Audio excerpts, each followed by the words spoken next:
I have to apologise straight away because I've had a pint of Bournemouth and I seem to have forgotten my first joke about electricity. But don't worry, it was pretty bad. Shocking, you might say. I just got an email on my phone actually when I was on the break from Be Naughty dating site, which I've never signed up to, of course. I keep getting the same people request it to me.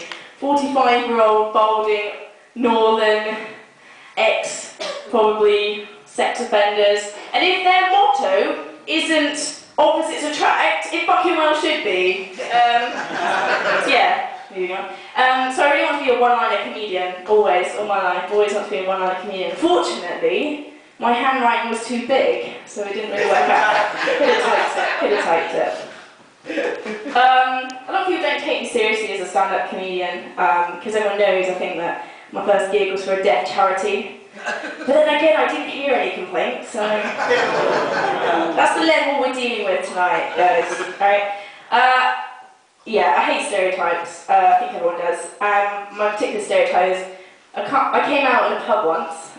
Yeah, it's a bad choice of words because I'm wearing a check shirt, but I came out in a pub and I could see what everyone's thinking, like, oh, she must be a, oh, she looks like she's a, and my friends know that I am sick and tired of people assuming that I'm a vegetarian. Anyway, and I was on a date and this guy thought his name Chloe, thought, oh, you look like Lindsay Lohan. Yeah? Is that before or after the cocaine? Alright, it's kind of fucked with my self-esteem. I have written on my hand, this is a free gig. Yeah, so people think I'm a little bit sexually immature. Lol. But, I don't know, I had a really successful encounter the other week. We both turned up to the same place. So, yeah. It doesn't help either when I've got friends that say, like, crap like, oh, yeah, I had bomb sex the other day. I was like, alright, well, I haven't ever personally thought to have sex with a homeless person myself. And his girlfriend, she's lovely. She's the sort of person that if you went on a pimps and hoes night out in Portsmouth, you don't want to ask if she's in fancy dress. But she said, oh yeah, my new boyfriend, he makes me come on like a train. Which I don't get personally because I'm one of those saddos that do get the 5 o'clock train on a Friday night out at Portsmouth. And I've never had to change men 3 times. So yeah, I went on a mountain climbing extreme holiday with an old boyfriend. So on the first day of the expedition, we argued all day. I guess you could say we were on the rocks. I did say it would get bad. Yeah, no, I'm joking. He dumped me in Burger King. That's right, he dumped me in Burger King. Burger King. I was dumped in Burger King. Turns out you can't have it your way. What? That's the first scenes. They've done refurb in there, you know? Yeah, it makes no difference. I've been seeing a counsellor. Like, I don't want to say, but I have been seeing a counsellor because I have been like really depressed like, every day. Every day I'm miserable. I wake up, look out the window, and it's the same bleak place. My life is going nowhere. I'm miserable. My counsellor, she's out of options. I don't know what to do, Rachel, but as a last resort, have you thought about moving out, Slough? People will say, like, how does stand-up comedy work? How do you write jokes? And I tell them, well, what I do is I secretly slip it into conversations. I'll say something funny, and if I get a laugh, then I'll write it down, work on it later. So I'm a little bit limited on material tonight, because the only thing anyone has found funny this week is the fact that I've got 2 toes that grow really close together. Now, I wasn't even telling them a joke. It was a doctor's appointment, and it was a fucking GP I was telling that to. That was supposed to be confidential. What's that say? Oh yeah. I've just got a shopping list, I think, written on my hand. Yeah, so I went through a gay phase. I could still be in the gay phase, nobody knows, of course.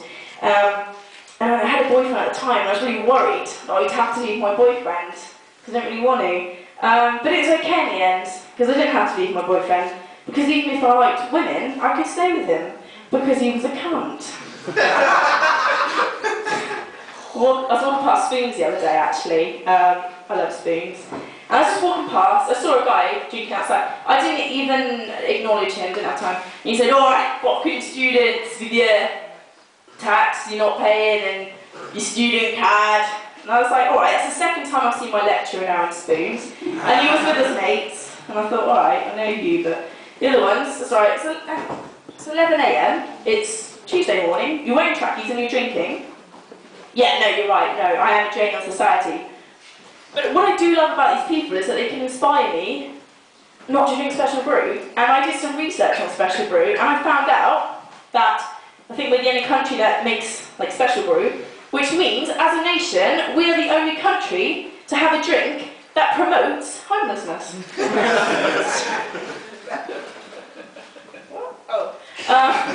I'm like shopping today. So I had a boyfriend. He was like to control me in the bedroom, which he thinks kinky, but it's really not. This is the first time I've been out of the house in a week. I've not seen my mum in a year. But no, I split up with them. Nobody knows if it was the 30 seconds of awkward sex or the fact that we just clashed with, obviously, you know, oh, you weren't compatible because I was a Leo, he was a prick. got a fat friend. Everyone's got a fat friend, haven't they? Or you're the fat friend. But so we're on a holiday, and he's not that much bigger, but he's very conscious about losing weight. And I said, okay, I can take the small bed, because I'm the smaller person, that's fine, I'll take the small bed. And he went a bit mental, he went, what, so it's about weight with you? We're practically the same size. He probably lost half a stone shouting at me there, but... And I said, yeah, I'll just take the small bed out of the no, we're the same size. So like, alright, bit of my defence, I'm actually supposed to have boobs. So. Got some crap advice the other day. I was told, and just quite you guys, I should mention, this is my last joke. They said, yeah, if you ever think you're going to fart, you can muffle the sound so it's not as loud by clenching your buttocks. So you can get away from the crime scene, leave the damage behind. So I thought, well, okay, that's a good idea. It wasn't. I haven't been able to show my face in Poundland for 2 weeks, and the guy I was with never rang me back. And I'd like to end there.